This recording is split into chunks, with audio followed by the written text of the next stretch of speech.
আর একটা ভিডিও।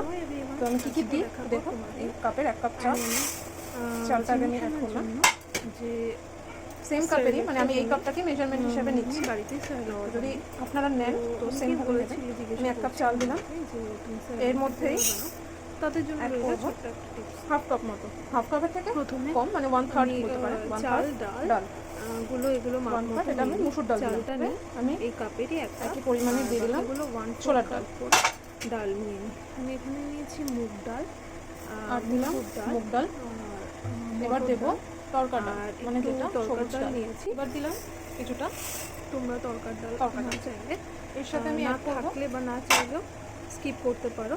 আর নিয়ে এর সাথে আমি আলমন্ড বাদাম, কিছুটা আলমন্ড বাদাম। আলমন্ড বাদামটা তোমরা এই হচ্ছে আলাদা করেও রোস্ট করে নিতে পারো। আমার সব যেহেতু সবগুলো আমি একসাথে করি, তো তার জন্য আলমন্ড বাদামটা এর সাথে অ্যাড করব মাখানা। তো ওটা আমি পরে অ্যাড করব। এগুলো আগে আমি ভালো করে জলে ধুয়ে নেব, জলে ধুয়ে নিয়ে এগুলোকে না ধুয়ে ভালো করে, তো বাটির মধ্যে সব নিয়ে নিয়েছি, বা বড়রাই এটাকে আমি ভালো করে ধুয়ে জলে ধুয়ে নেব। আমি ন্যাচারালি চাল ডাল দিয়ে করি, আর অন্যান্য জিনিস দিয়ে করে দেখেছি, বাট ও চাল ডালের স্যালাডটাই ভালো খায়, তো যে কারণে আমি চাল ডালটা দিয়েই করি। এটাকে আমি ভালো করে 2-3 বার জল দিয়ে কচলে ধুয়ে নিই, ধুয়ে তারপর জলটা করে ধুয়ে নিয়েছি। আমি জলটা এবার আমি শুকনো করে আমি আবার এই থালার মধ্যে ছড়িয়ে দেবো। হাতে জল ছড়িয়ে দিয়ে এই চাল ডালগুলোকে পুরো থালাটা স্প্রেড করে দেবো, যাতে জলটা তাড়াতাড়ি। আপনারা চাইলে আলমন্ডটাকে আলাদা করে ধুয়েও নর্মালি একটু ফ্যানের তলাতেই রেখে দিই, ঝুড়ি চাপা দিয়ে মোটামুটি 2-3 ঘন্টা রেখে দিই। যদি রোদ ওঠে তো চাইলে রোদেও দেওয়া যেতে পারে। তো আমি যেহেতু ইভিনিংয়ে করেছিলাম, তো যে কারণে আমি মোটামুটি ওভারনাইটই রেখে দিয়েছিলাম জলটা সরিয়ে দিয়ে। এটা জল না শুকোলে আমি একটা ছুরি চাপা দিয়ে ভাব থাকে, ওভারনাইট রেখে দেব। ঠিক মতো চাল ডালগুলো স্যালাডের জন্য রেডি করা যায় না, নাহলে যে কারণে আমি ওভারনাইটই রেখে দিয়েছিলাম ভালো করে ধুয়ে।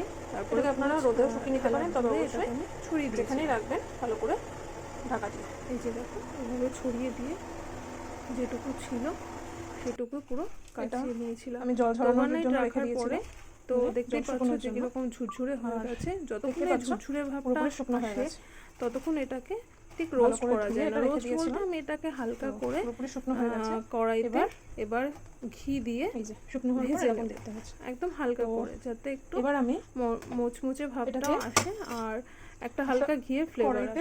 ঘি দিয়ে, ছোট বাচ্চা তোমরা সবাই জানো, একটু স্মেল সুন্দর হলে সবারই ভালো লাগে। তো আমি খুব বেশি ঘি দিই না, একটু হালকাই দিই।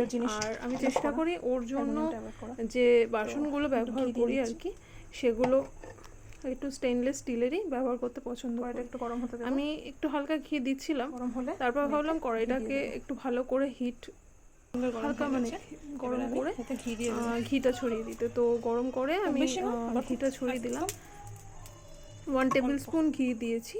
দিয়ে আমি পুরো এই চাল ডালগুলোকে আবার কড়াইতে দিয়ে দেবো রোস্ট করার জন্য।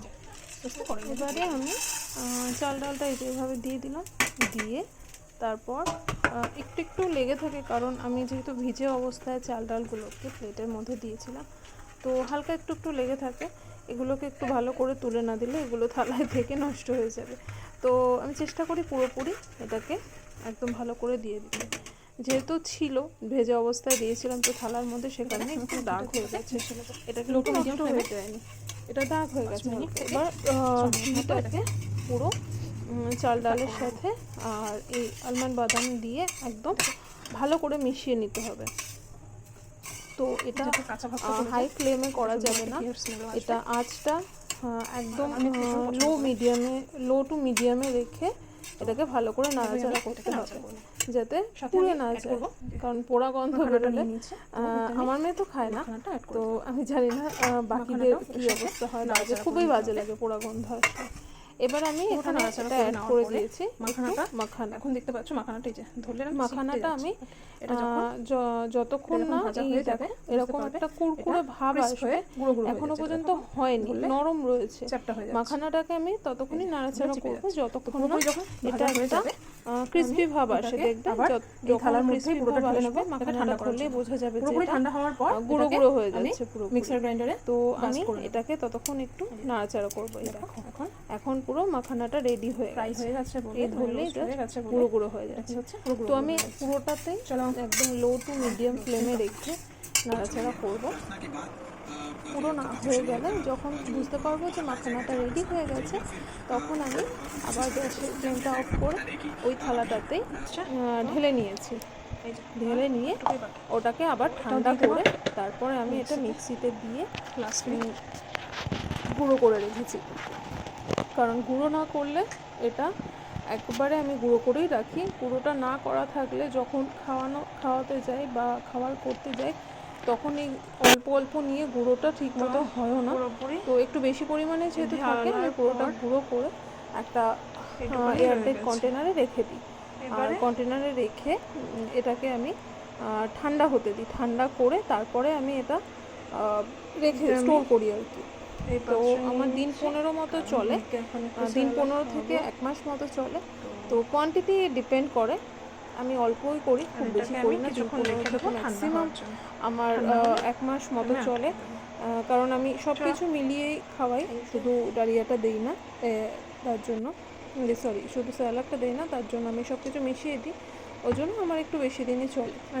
তো এবারে আমি এটাকে গুঁড়ো করে নেওয়ার পর খাওয়ানোর আগে আমি এটাকে ফুটিয়ে নেব।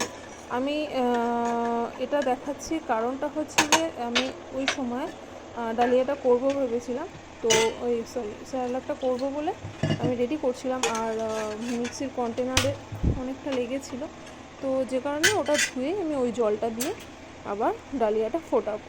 না ফোটালে এটা চাল চাল লাগে, খেতেও ভালো লাগে না। ফুটিয়ে